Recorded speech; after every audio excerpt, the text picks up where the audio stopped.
All right, welcome to Wilmington. I'm Scott Murphy, the town manager. I've been congratulated for this weather, and I'll take credit for it. Welcome to Wilmington. We're very glad and excited that Wilmington was chosen to host the 2012 Historical Preservation in Downtown Conference. I want to extend a warm greeting to all our visitors and ask you to explore our recovering village. See our beautiful flowers, visit the friendly shops, and be amazed at the progress we've made after the damage that occurred on August 28th from Hurricane Irene. I want to extend a special greeting to the Bennington Historic Preservation Commission.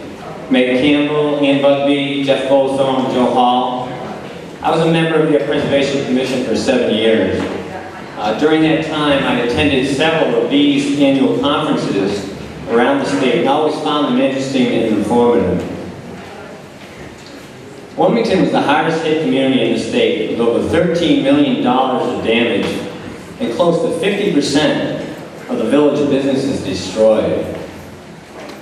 As was the case around most of the state and in many of your communities, Wilmington lost many roads, bridges, buildings, and on a somber note, one life.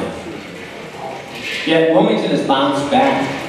New stores have opened, existing stores have reopened, the village buildings have been rehabilitated, the bridges and roads for the most part have been repaired, and the community is beginning to once again thrive. We are still a long way from finishing, but the townspeople are resilient, as are the people of Vermont. We continue to repair and recover from the greatest disaster in our lives, we hope. Today, many of your discussions will focus on the historic preservation of buildings, the proper recycling of older buildings, the restoration of existing historic buildings, and so on. Please take a moment to look around at the historic building you're sitting in now. Memorial Hall is over 100 years old and is a sound and well cared for historic building.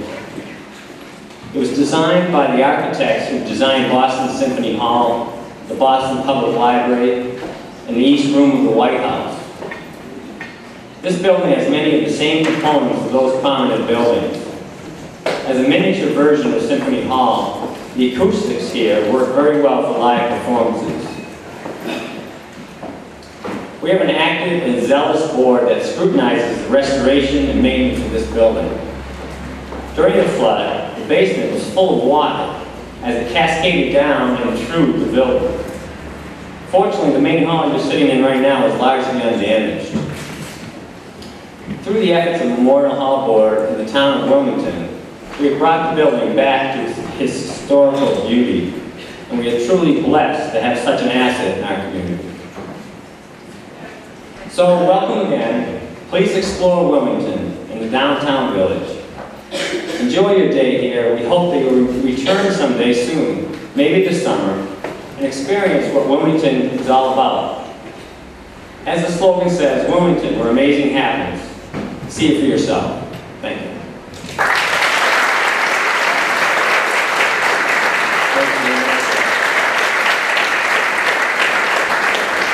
Good morning. My name is Paul Bruhn. I'm Executive Director of the Preservation Trust of Vermont, and I'd like to welcome you all here today.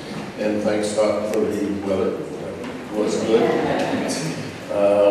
We've been pretty lucky over the years. So I'd like to also thank partners in this conference, the Vermont Downtown Program, and Team Days here, and a bunch of the downtown coordinators from around the state are here, and the Vermont Division for Historic Preservation. I think Giovanna is here somewhere. Hello, Gia. Good morning. He's the director of the division and the State Historic Preservation Officer. The Department of Economic Housing and Economic and Community Development, Noel McKay, will be speaking shortly. And I'd also like to thank the sponsors of the program who have helped out financially. The Certified Local Government Program and the Rockingham Certified Local Government, Merchants Bank and Merchants Trust Company, Pomelo Real Estate, Vermont Agency of Transportation, Arnold and Standish Architects, Gordon's Window Decor, Carolyn Bates and Sarah McCarty with photography, AIA Vermont, which is a chapter of the American Institute of Architects, and the town of Wilmington. And I'd like to especially thank my staff, Ann Cousins, and Eric Gilbertson, and Elise Ross, and Meg Campbell. They always work very hard putting these things together, and I'm very appreciative. There's a whole batch of people from Wilmington who have helped out with this effort, and I'd like them to stand, and if you're standing, wave.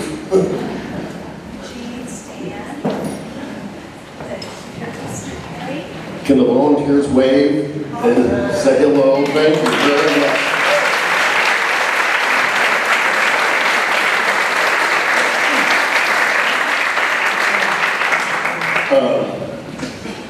Anne wanted me to mention that the Resource Center is going to be open all day again. During lunch. During lunch at the Parmalee Howe building.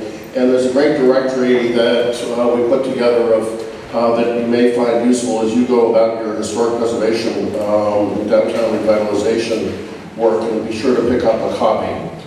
On the back side, the last page of your program is a list of all of the merchants in Wilmington. And we hope that during the lunch hour and after that you go spend a lot of money and support the merchants. And if you have any money left over at the end, we're doing our annual raffle. Tickets are $100 each. The top prize is $5,000. Second prize is $3,000, and $2,000 is the third prize. We have a few more tickets to sell, and we would love to do that if you're so inclined. And we're happy to trust you if you don't have your checkbook. So you mail your contribution, the check-in later on. So with that, I hope you have a great day. This is, I think we'll have a very special time here in Wilmington, and I hope you'll enjoy it. The reception is at 4 o'clock, and I hope as many of you as possible. I know you'll have a long road way home for many of you, but we're going to be at Steve's, the North Star Bowling, which is just up Route 100. And it was one of the other buildings that was severely damaged during the flood, but has come back, and we will enjoy seeing it. So thank you very much. I'd like to introduce Noel McKay next, who is Commissioner of Housing, Economic Development, and Community at the Agency of Commerce and Community Development. And she's a great friend of preservation and downtown revitalization, been very active for years in both, and we're very lucky to have her as Commissioner.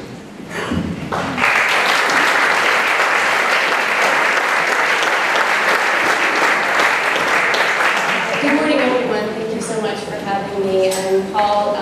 As you mentioned, this is our second year as kind of partnerships in this, and you guys took the lead. And I just want to, just a special shout out to Anne. I know how hard she has worked this year on this conference, and to Leanne. And I have some awards to give out for National Main Street, but there's a couple other things I just want to touch on first. First of all, I just want to thank you all for the work that you have done over the last 7 or 8 months. It is incredible to see this community where it was and where it is and where it's going to be going. And it's exciting to hear where you're thinking about going and how you've been working together. We heard last night about the human web, and as I look out in the audience today, I see folks that do preservation, architecture, engineering, economic development, downtown revitalization, philanthropy, and together that really is the human and the community web that is Vermont, and it's been so special. And I've been really lucky to be working for the state during this time. And we hear a lot about the state of Vermont Sometimes the state does things well, and sometimes it doesn't. But I wanted to put a bit of a face on the state today. There are several people in the audience that work for the state of Vermont, from Buildings and General Services, who help make sure our historic sites and our buildings are sound, the folks that look after our buildings and make sure they're historically accurate. Transportation is here, historic preservation, I know they also do regulation as well as grants. We've got community development, and we also have the volunteers that make up the State Historic Advisory Council. They kind of help shepherd our rules. And I would really appreciate if everyone that works for the state, if you could just stand up for a second, please.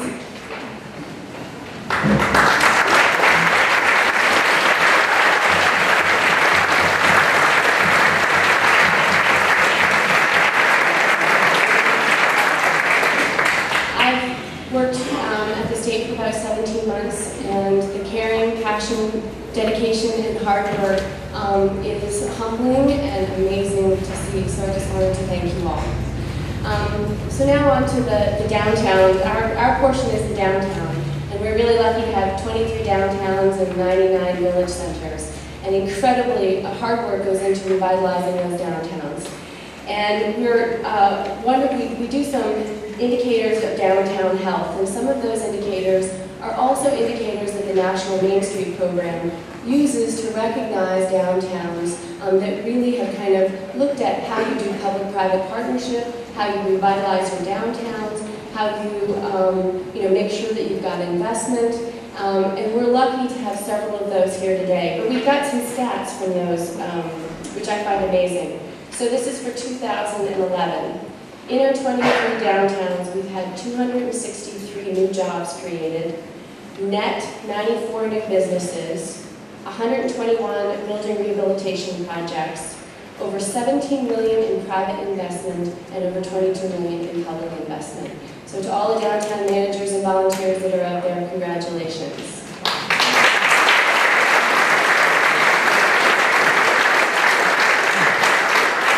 And Leanne's going to be our help my Vanna White today. We have 2 new accreditation programs. So these are downtowns in Vermont that have met the National Main Street Accreditation Program. So we have 2 new that are joining this year. One is Montpelier. I don't think there's a representative here today. And the other is Waterbury. And so we know what Waterbury has gone through in the last year. And I think Jean is here. Come on up, Jean. Come up. Congratulations, Jean. Just amazing work what you've done in the past year.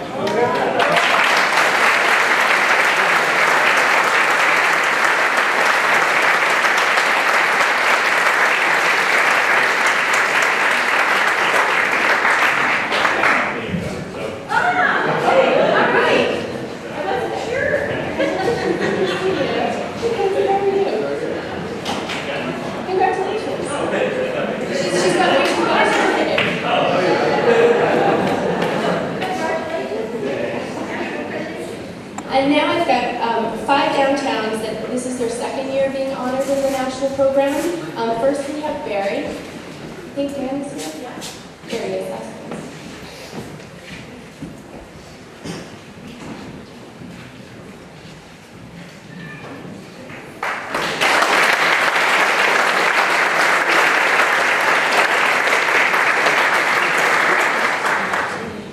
Bennington, John, congratulations.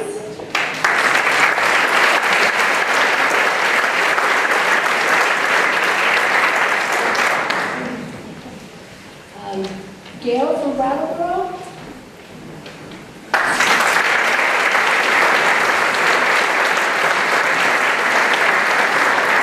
Brattleboro is another community that has really in the last couple of years had several hits, and so just congratulations for all the work that you guys have done. Newport. I don't think anybody is here from Newport, but Northeast Kingdom, a lot going on up there, so if you have a chance, please visit. And St. Albans. And also St. Albans can be with us today. And for those of you that don't know, this weekend, all our historic sites and national and park services are open to the public, and so it's kind of an opportunity for everyone to check out our state historic sites and parks. So I kind of encourage you to get out there and spending money on local businesses and downtowns, as well as experiencing our parks. So welcome. I know it's going to be an incredibly inspiring and thought-provoking day. Thank you all again.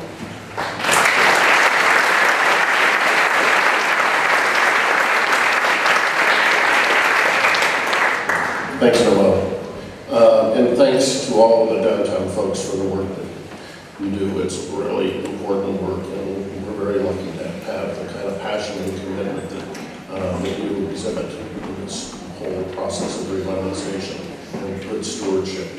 Our keynote speaker is Stuart Comstock-Gay, who is the president of the Vermont Community Foundation, a very special, important organization in Vermont. It's been around how many years, Stuart? It's 1980? 26 years, wow. And Stuart's been here since 2009, and we're very lucky to have attracted him back to northern New England. He spent part of his life in New Hampshire at the New Hampshire Charitable Trust, and we won. Thank you very much, Stuart. Don't throw bricks because I lived in New Hampshire. I'm here now.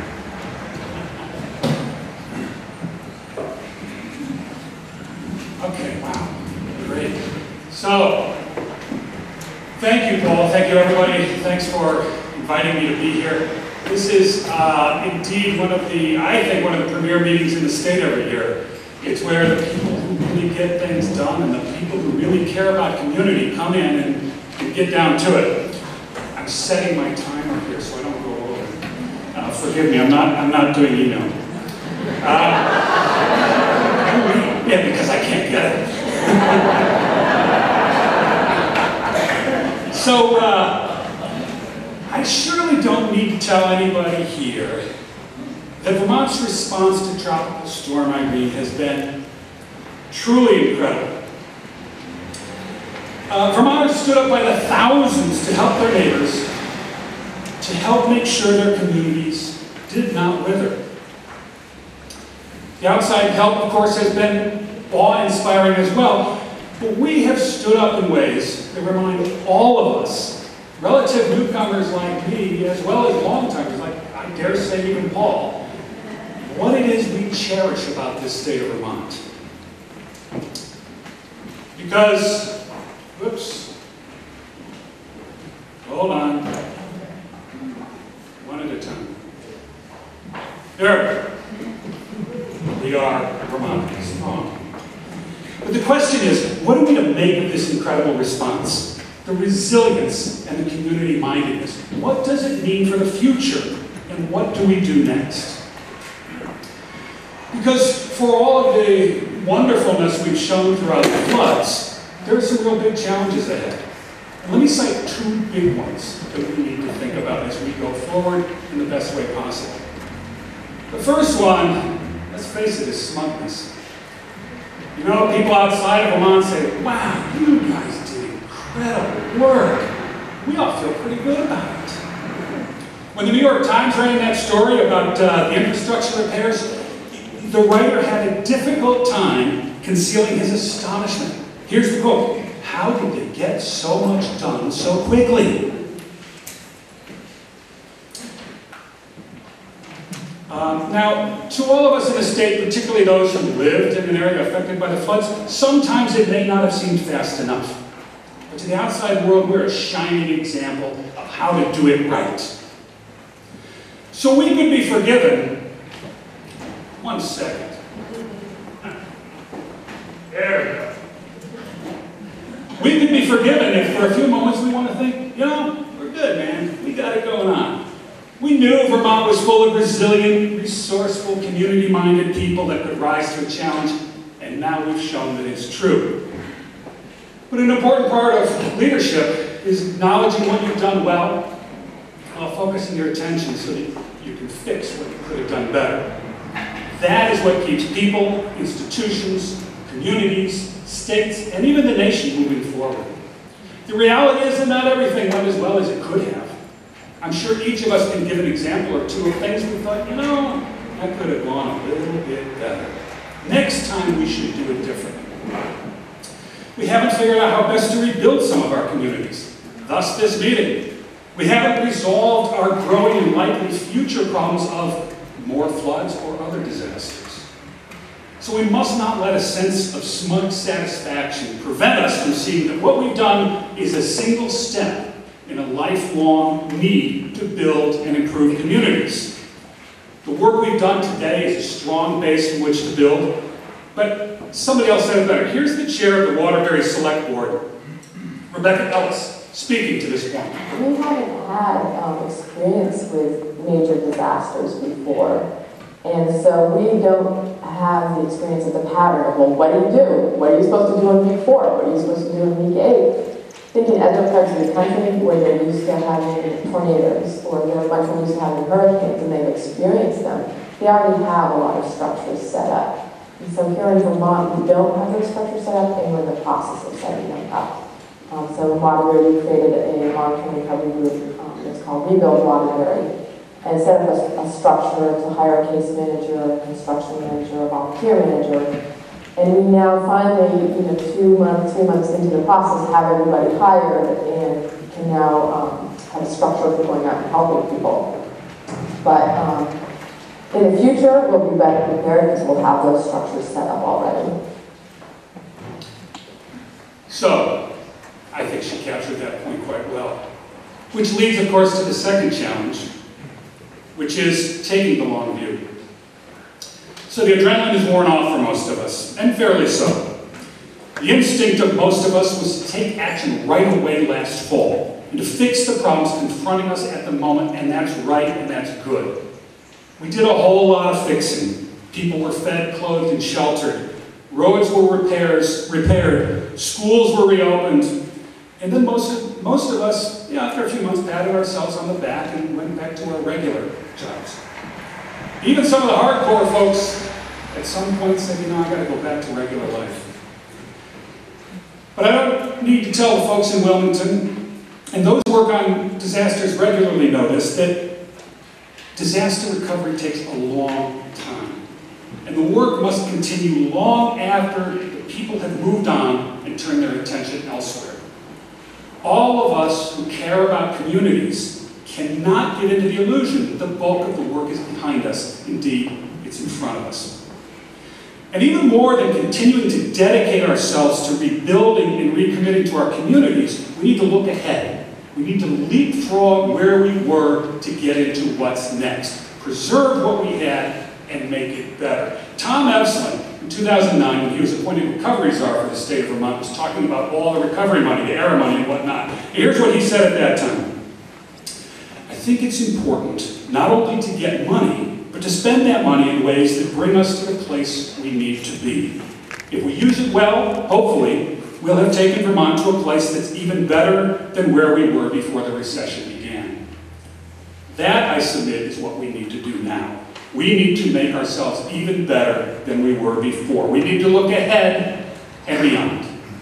Can we use the recovery as an opportunity to take us to places that we wanted to be, that we need to be, but we haven't been able to get there? We need to maintain the best of what we had and be courageous and creative enough to make it better and more thoughtful. In Waterbury, they talk of the gift of the Little River Dam. After the 1927 flood, in which several residents were killed and Waterbury was destroyed, structures wiped away, town leaders began working with the Army Corps of Engineers and the Civilian Conservation Corps to have a flood control dam built on the Little River. The hope was that resulting Waterbury Reservoir would help keep floodwaters down the next time. Now, Waterbury had a pretty awful situation, but if not for that flood, and if not for that dam, created 83 years earlier with foresighted people, things likely would have been much worse. So what we need to do now is find things that will help us leapfrog in new ways. We need to be planful, no haphazard work. We have to think it through. We have to be creative because if there's one thing we definitely know is that the future won't be like the past. We need to be collaborative because no one organization, no one sector can do this alone. Government, private, social sectors need to work together, and we need to be dogged because the first time we try one of these things, it's not going to happen. We need to keep going and going and going until we get what we need. For example, we have a major problem in this state around manufactured housing, mobile homes. Here's the data, a lot of you know this. More than 400 homes, manufactured homes, were eligible for FEMA assistance, and 129 required complete demolition and removal.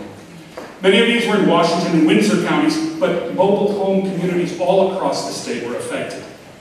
And one thing that we really saw in this disaster is the compassion of people, particularly for those who were hurt hardest, and in this case, the mobile home communities. They suffered disproportionately in these floods. Many lost everything. And one of the real challenges, many of you will know this, some may not, if you live in a mobile home park, typically what you're doing is you're paying rent on the land. So you had a situation where you had mobile home owners with a home that was uninhabitable, but they were still paying rent on the land, and they couldn't move on.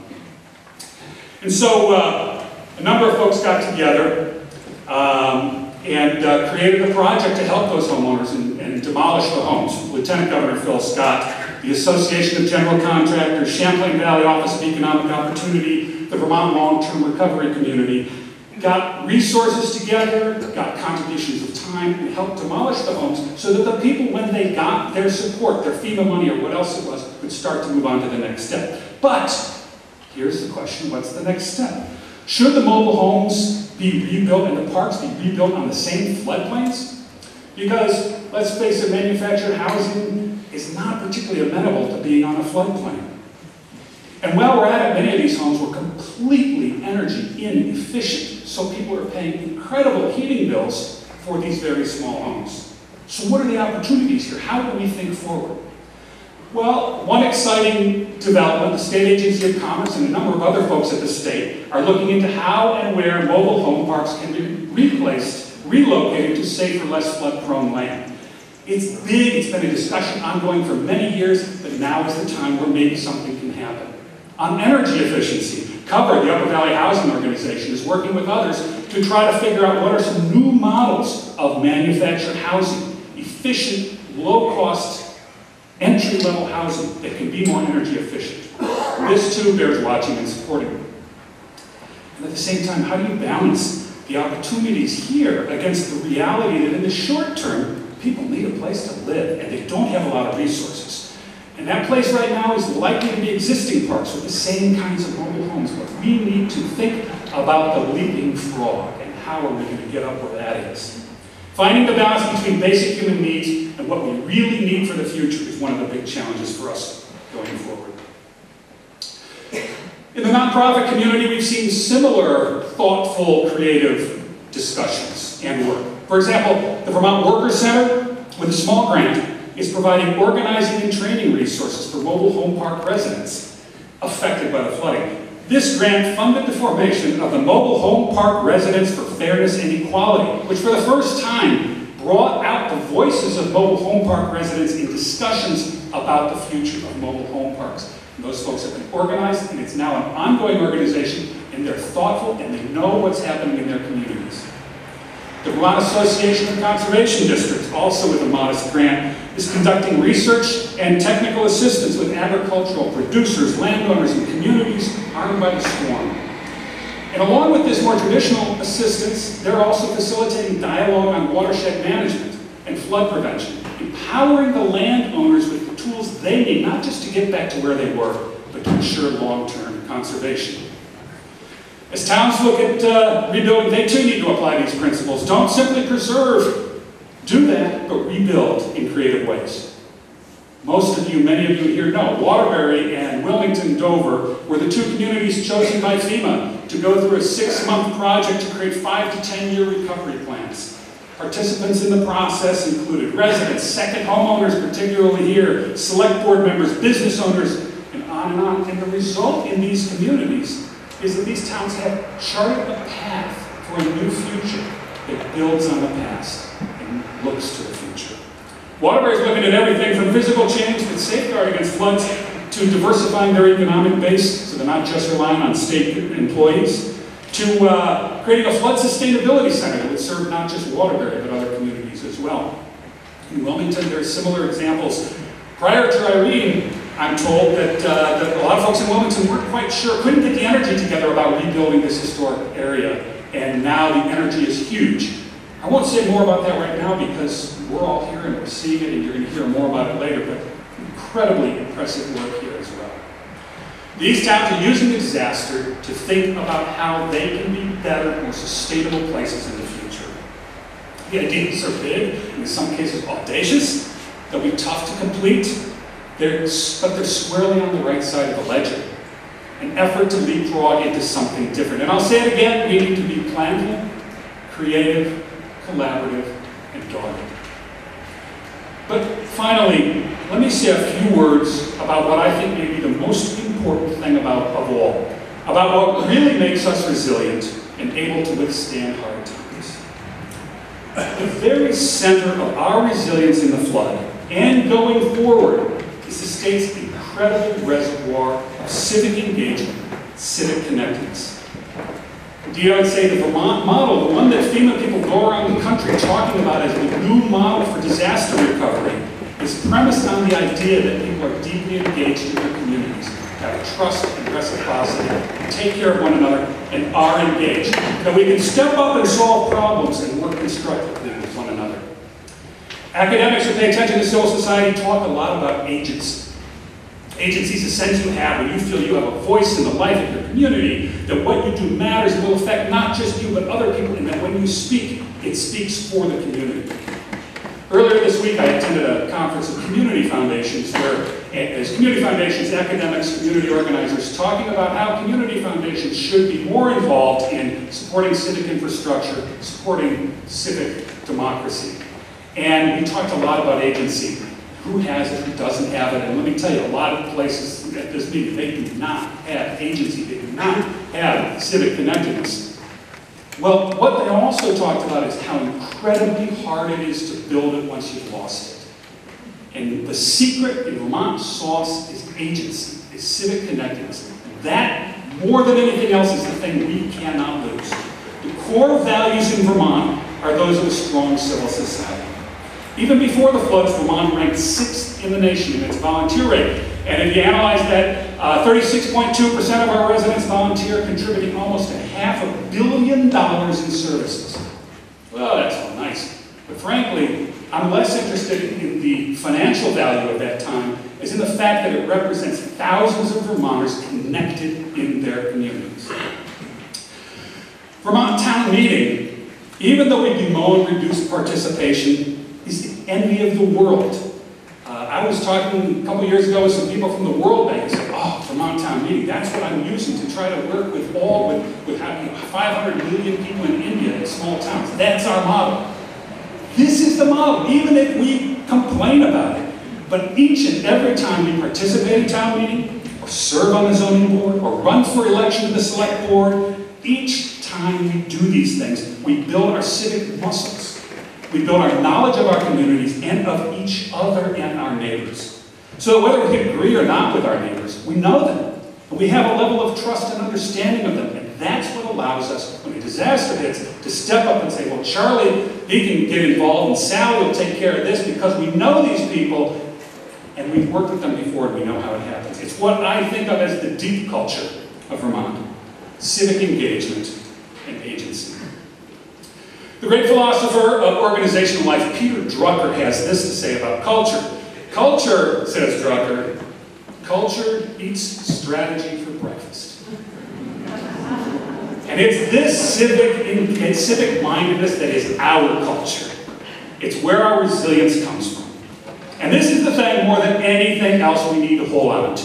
All of the planning, creativity, collaboration that I talk about will mean little if we lose our sense of community. Our sense of responsibility to one another. That's the Vermont difference. That's what folks elsewhere want to capture. That is true resilience. And that's why your involvement in this meeting today, and your involvement when you run for office, and you get to know your town clerk, and you figure out a problem, and you solve a problem, and you help your neighbor, that's why those are so important.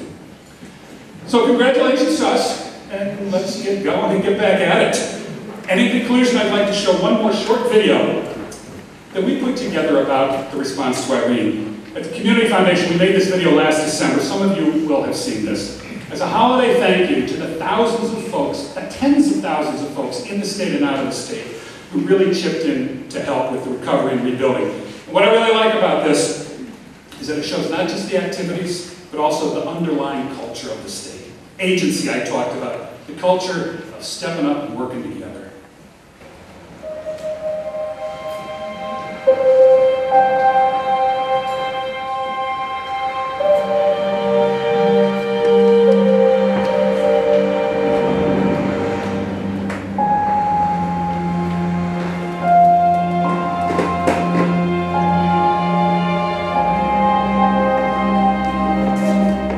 To find meaning, to have hope, to find the possibilities and the goodness out of what has happened has the potential to keep itself going if we become conscious of it, and if we pay attention to it, and if we give value to it. Amazing, an amazingly sad. Just the force of the water moving the building.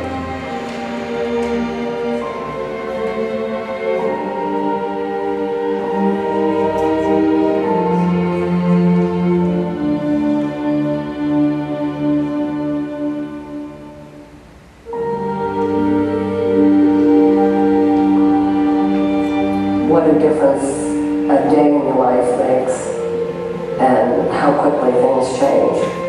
I went from owing a total of $9,300 to $278,000 overnight because of the flood.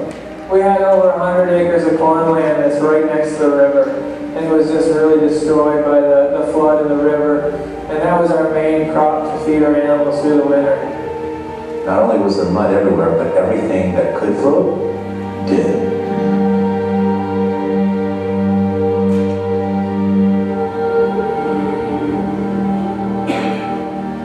As we're all looking at each other with this blank look in our eyes like, you know, there's no hope here. We had about a dozen volunteers just show up. In the weeks after the flood, it was very apparent. You either were flooded or you were not flooded and you were helping somebody who was flooded. It's been amazing, the outreach of people and the people who want to help and the people that won't take no for an answer. They're from Virginia, Georgia, Kentucky, Maryland, Pennsylvania, North Carolina. They kept coming back day after day. And a lot of them gave up their jobs, you know, their paying jobs to do this. That indomitable spirit that President Coolidge talked about way back in 1927 is alive and well. Has it changed us? You bet. It's reminded us of how important community is, caring is in this great state. It definitely brought people together, there's no question about it. Vermont's a beautiful place, but the Vermonters are the most beautiful part. I ask you to think, as you move into the winter, about those farmers who are still working to recover, still trying to figure out how to make ends meet. Thanks to the foundations who gave, thanks to the people who sent $5 and $100 and $500, whether to a fund we were holding or to a fund somewhere else. The difference that it makes now and will make over the next 2 years as we rebuild is absolutely immeasurable. A deep, heartfelt thank you. And we wouldn't be here without you. We are a human web, and there's a lot of gratitude in that. My heart goes out to you, and thank you very much for all that you've done, everything you've done, because you don't have any idea how much it means to the people that it's helped.